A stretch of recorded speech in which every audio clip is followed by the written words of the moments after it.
Laurent d'Apoigny, le porteur de lumière. 3 jours. Cela faisait 3 jours que le rituel était terminé, et je ne me réveillais que maintenant. Ma barbe naissante et l'odeur de sueur qui régnait dans la cave ne le démentaient pas. Les événements ne s'étaient pas déroulés comme prévu. La catalepsie, qui aurait dû être de courte durée, s'était prolongée. Le tunnel spatio-temporel, qui devait me permettre de vivre 3 jours de voyage initiatique dans l'autre monde, sans altérer la fuite du temps ici et maintenant, ne s'était pas construit. Quelles en seraient les conséquences? Le rituel était délicat. Il devait me permettre de prolonger ma vie d'encore quelques décennies. Je n'avais toujours pas trouvé en moi cette source de jouvence que tout homme doit chercher en venant dans ce monde, pour autant qu'il en prenne conscience. J'avais donc récupéré quelques grimoires de magie à l'odeur de terre humide, aux pages jaunies par la marque du temps qui passe. Ce temps auquel je voulais justement échapper. Mon travail n'était pas terminé et je voulais le finir ici, dans cette vie.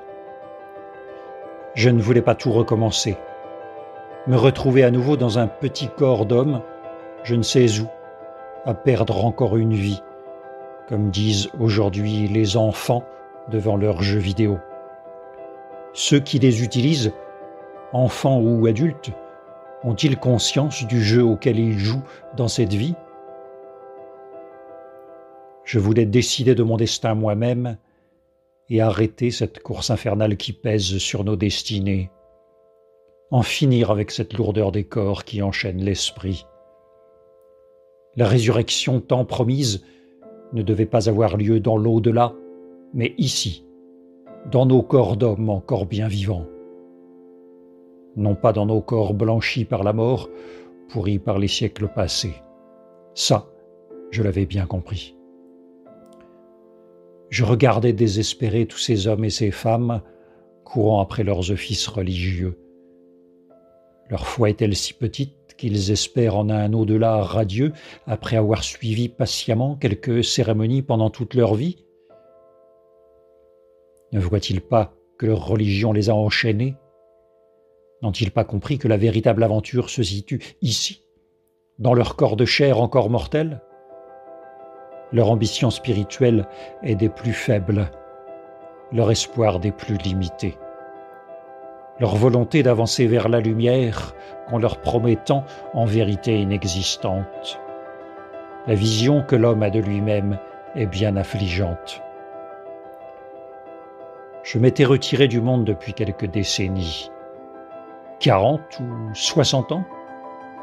Les miens étaient partis depuis longtemps, dans leur au-delà, promis à leur enfer ou à leur paradis, tandis que j'avais bien réussi à faire reculer ce passage fatidique. La vieillesse, cependant, gagnait mon corps, sans que je ne puisse stopper cette machine qui déraillait. La vision de quelques cheveux blancs ne m'effrayait pas, comme c'est le cas pour la majorité de ces hommes et femmes qui craignent la chute de leur corps et ne supportent pas la dégradation de leurs capacités physiques, sexuelles et intellectuelles, pour ceux qui en ont. Ils n'ont pas compris que leur malheur est ailleurs, dans leur incapacité à faire descendre ce feu de l'esprit au cœur de leur chair. Ce qui m'effrayait était de ne pas avoir trouvé en moi la solution. Ce trésor, cette source ultime était là. Je l'avais senti. J'avais vu cette lumière plusieurs fois. J'avais même pensé la trouver. Elle n'était que passée, ne m'avait qu'effleuré.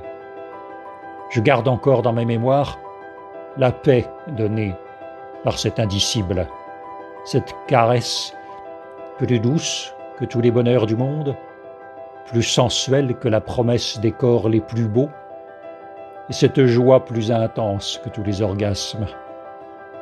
Le ciel paraît bien matériel dans ces comparaisons, mais les mots manquent pour le décrire. On ne compare alors qu'avec ce que l'on connaît ou avec ce que l'on a connu. Le rituel était précis. Il m'avait fallu presque 1 an avant de trouver tous les ingrédients. Une erreur de dosage dans la préparation des mixtures et les conséquences pouvaient être dangereuses. Il ne fallait pas passer du côté de l'ombre. La séparation entre l'enfer et le paradis, bien que tranchée, est en vérité très minime. Les hauteurs les plus hautes rejoignent les profondeurs de l'insondable ou de l'innommable. Que s'était-il donc passé? Où étais-je allé? J'étais sur le qui-vive et m'attendais à tout. Surtout, j'essayais de revoir ce que j'avais vécu. Comme au matin d'une journée brumeuse où les formes se détachent une à une du paysage et apparaissent hors de leur écran cotonneux, les souvenirs me revenaient petit à petit à l'esprit. Je me souvenais certes d'un grand flash, d'une grande lumière. Cela devait être plutôt rassurant. La lumière peut-elle être mauvaise? Il y a eu aussi ce grand noir. Un grouillement d'êtres informes entremêlés, rampants, se faufilant entre les pierres du mur, et cette odeur fétide et nauséabonde qui s'élevait. Soudain, je me rendis compte que des relents d'odeur venaient des égouts. La cave était profonde et avoisinait de quelques murs de pierre les égouts de la rue. Ah, voilà que je mélange mes souvenirs encore vaporeux et l'éveil de mes sens qui s'ouvre à nouveau à ce monde. Oui, ce monde où se trouve le trésor de tous les trésors. C'est ici qu'il faut le trouver. N'est-ce pas la raison de notre présence ici? Inutile donc de perdre son temps à la recherche de quelque autre plaisir. J'avais bien vécu avant de le comprendre. J'avais joui comme il faut de ce corps, profité pleinement de sa jeunesse. J'avais pris du plaisir et donné du plaisir à en perdre la raison. La raison était celle qui m'avait fait voir le monde autrement. Après avoir accumulé richesse et pouvoir, ambitieux comme je l'étais, j'avais tout laissé, tout abandonné, ne me gardant qu'une part substantielle pour assurer la suite de mes jours. Je m'étais retiré avec le minimum nécessaire pour vivre loin du monde, dans un petit village où je ne faisais que de rares apparitions.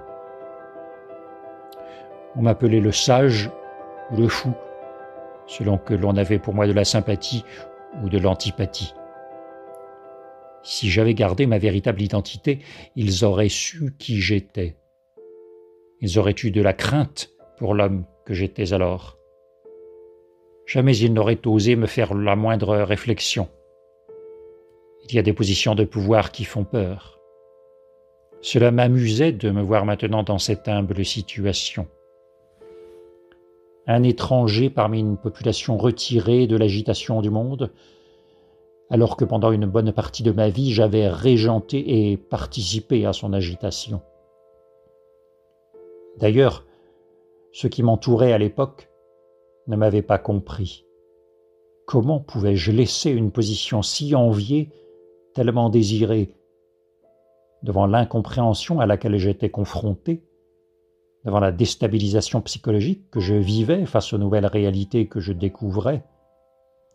J'avais préféré fuir ce monde de paria pour me consacrer seul à ce que j'appelais mon nouvel objectif.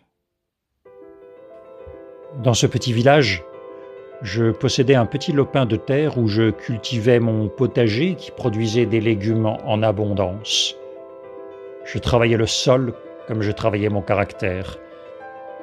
Il faut avoir de la patience, savoir respecter le cycle des saisons, connaître l'influence subtile de la lune. Il faut aussi connaître les bonnes associations. Il en va des plantes comme des hommes. Certaines espèces feront du bon travail ensemble, donnant des fruits et des légumes en abondance, alors que d'autres donneront de piètres résultats. J'avais aussi quelques poules et une chèvre qui me fournissaient des œufs et un peu de lait. Mes repas étaient principalement végétariens. S'il y avait une raison bien pratique à cela, qui était que je produisais la plupart de tout ce que je mangeais, la raison essentielle est que les végétaux élèvent l'homme, le rendent plus sensible à la subtilité du monde.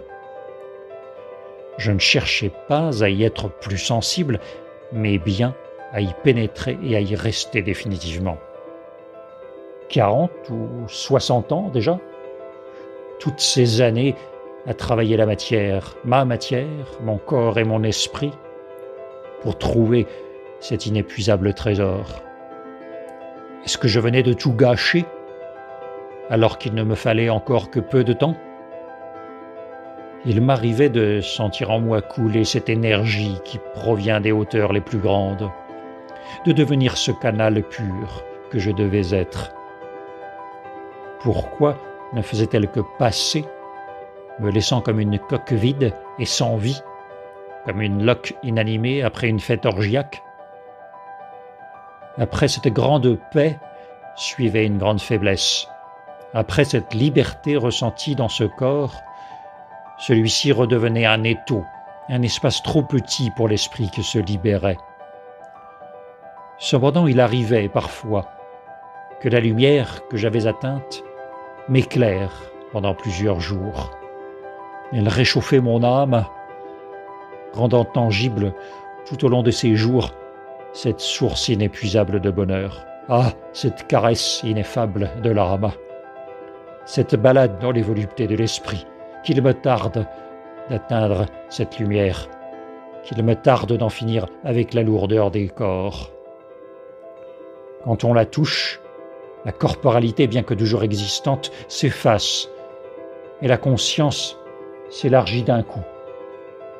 Comme la pierre jetée dans l'étang et l'onde formée qui atteint toute l'étendue de sa surface, la conscience de lumière s'étend à l'ensemble du monde. L'homme a la possibilité de ce regard, un regard conscient sur l'étendue de l'univers. Pour l'avoir, il faut tout lâcher, même ce désir de l'avoir, de l'obtenir. Ce désir qui me travaille, ce désir d'absence de désir, ce désir qui me fait languir dans les profondeurs noires du monde. Est-ce que j'avais tout perdu à cause de lui?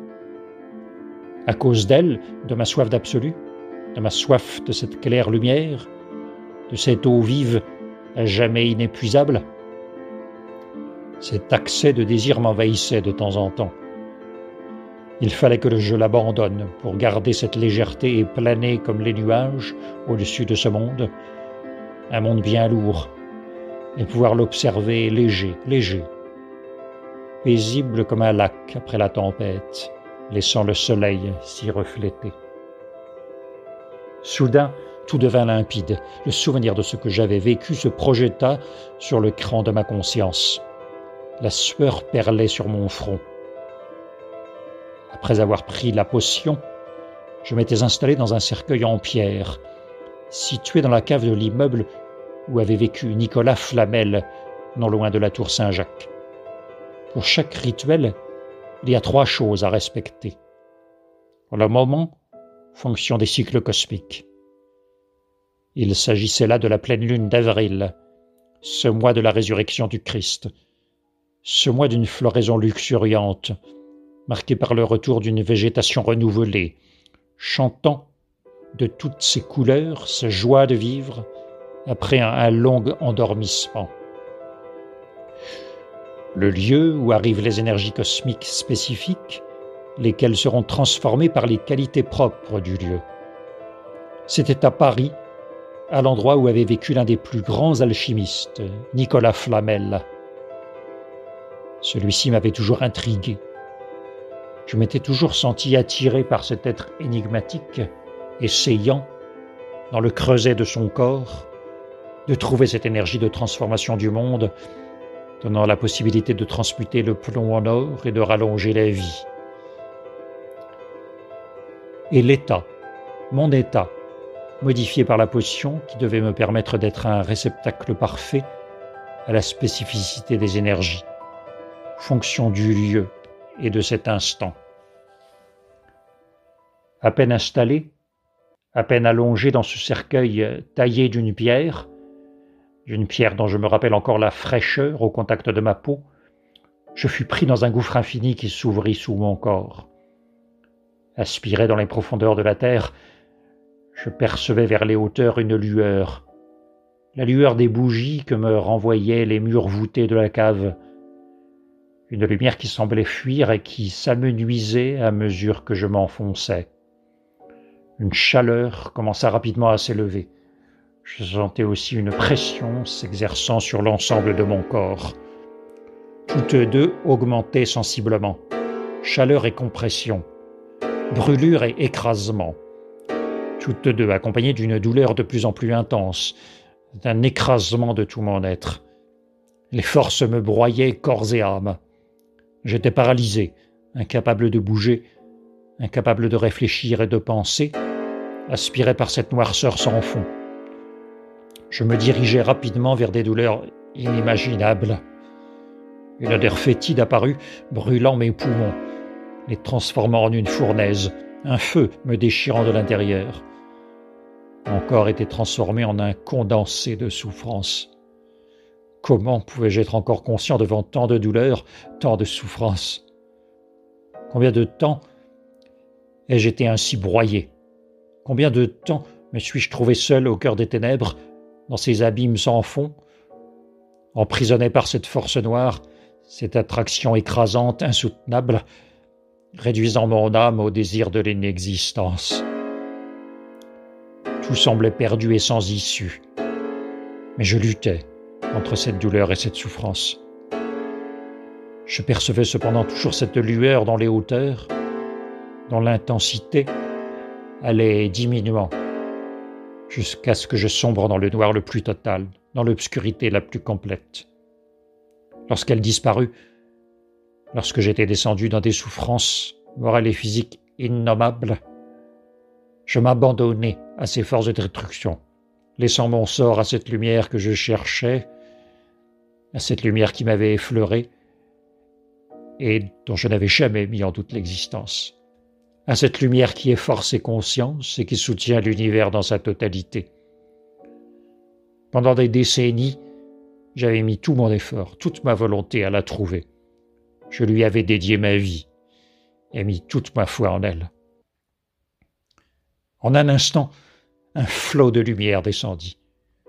Tout le processus d'écrasement de mon être se dissipa, effaçant la douleur, la chaleur, la compression du corps cessa, mes souffrances physiques et morales s'évanouirent, anéanties par la lumière libératrice.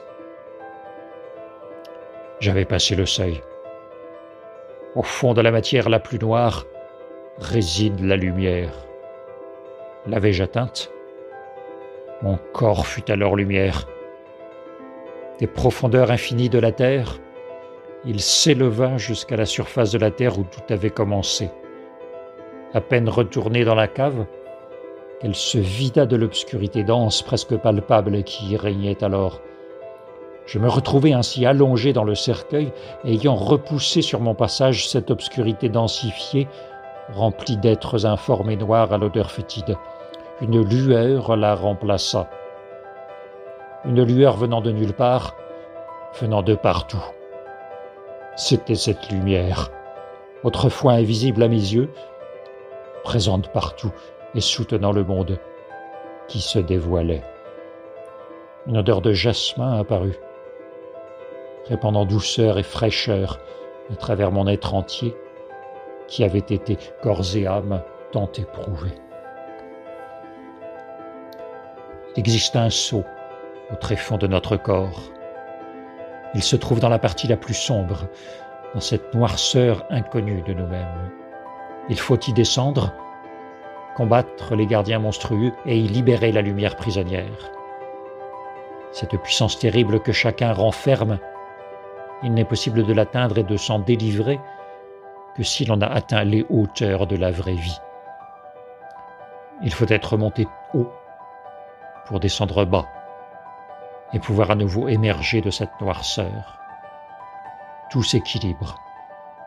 À la lumière la plus grande correspond la plus grande des noirceurs.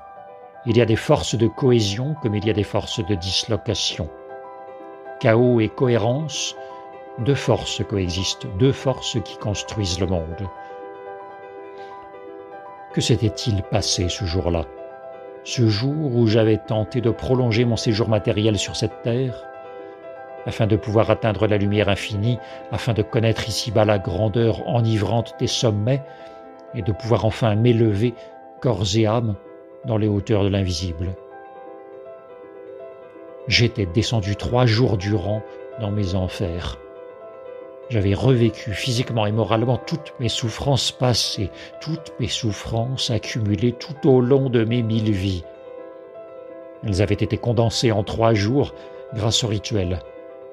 3 jours de notre temps, de ce temps qui défile dans une illusion optique, alors qu'en vérité tout est un. C'était l'occasion de tout donner à la lumière purificatrice dans un acte de totale confiance. Tout le mal que j'avais fait à mon entourage était effacé et purifié. Tout le mal que j'avais subi et ressenti s'était transformé en lumière. Depuis ce jour, la lumière coule dans ma conscience. De ma conscience, elle se déverse sur le monde. Mon corps est transformé. Il a été glorifié et sublimé par ce flot ininterrompu de lumière. Mon corps avait touché la légèreté et atteint les hauteurs de la vraie vie. Il avait été élevé à la subtilité du monde.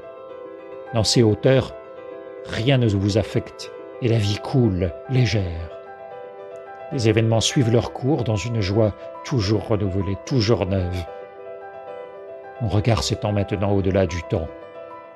J'ai revécu ma vie, ces 1000 vies passées. J'ai revécu entre autres ma vie d'alchimiste comme élève de Nicolas Flamel. C'était même dans cette vie de disciple que j'avais écrit le livre de rituels de magie blanche que j'avais trouvé. J'avais écrit un rituel dont à l'époque je ne connaissais pas les conséquences. Chacune de nos vies se répond et tisse une mélodie qui résonne pour l'éternité. Avant que la mémoire des événements me revienne après cette initiation solitaire dans ce monde, j'avais eu peur de rester prisonnier de la lourdeur. Il y a 2 victoires sur la mort. Celle qui vous permet d'élever votre corps vers la lumière, ce que j'avais réussi, et celle qui vous emprisonne définitivement dans la lourdeur de la terre. Vous restez alors prisonnier de vous-même, à jamais soumis à l'avancement des derniers, incapable de toucher la lumière. Cette immortalité est un enfer. Si j'avais manqué de peu la lumière avant ce rituel, c'était à cause de ces désirs insatiables de l'atteindre. Dans la noirceur de mon être, où j'avais été précipité, j'avais tout abandonné. Tout laissé au pied de la lumière, ce qui m'avait libéré du dernier lien qui me retenait à ce monde et qui tenait la lumière encore prisonnière. Avant de quitter définitivement ce monde, j'ai décidé d'y rester pour encore un temps. J'aide les hommes à trouver la sortie du labyrinthe de leur passion dans lequel ils se sont enfermés. Je continue mon travail ici. Il y a un immense chantier de transformation à faire sur cette terre de désolation. L'homme doit connaître les possibilités qui s'offrent à lui s'il se donne à la lumière et au bien-être de chacun. J'ai dû quitter le village où j'avais travaillé dans le creuset de mon corps. Avec les années qui passaient, les villageois avaient remarqué que le temps n'altérait pas mon corps. Alors que j'étais épié jour et nuit, toutes sortes de rumeurs couraient à mon propos, des plus élogieuses aux plus diaboliques. Je vis maintenant vagabond, libre comme le vent, allant de lieu en lieu, afin d'y répandre la lumière de ma conscience. Puissiez-vous me rencontrer, moi ou l'un de mes frères, sillonnant le monde, afin de semer les graines de la concorde. Puissiez-vous entendre notre message, suivre les frères qui vous ont devancés sur les chemins de lumière, et atteindre, vous aussi, les hauteurs de la vraie vie. Nous travaillons en apparence isolés dans ce monde, mais nous sommes unis dans la lumière, avec comme objectif commun de préparer son avènement sur terre. Son accomplissement dépend de la bonne volonté de chacun d'entre vous. car dans la lumière, rien ne peut être forcé. Nous travaillons sur les cœurs et les esprits, semant la promesse d'un monde meilleur, d'un monde de paix, fait de compréhension entre les hommes. Bien que pour le moment nous agissions derrière la scène publique, au niveau individuel, le jour arrive où, bientôt, notre travail se fera au grand jour. Puissiez-vous être témoin de ce jour de gloire qui marquera le début d'une nouvelle ère pour notre planète. La lumière arrive. Soyez prêts à l'accueillir dans votre cœur et dans votre corps, afin d'être, vous aussi, des porteurs de lumière.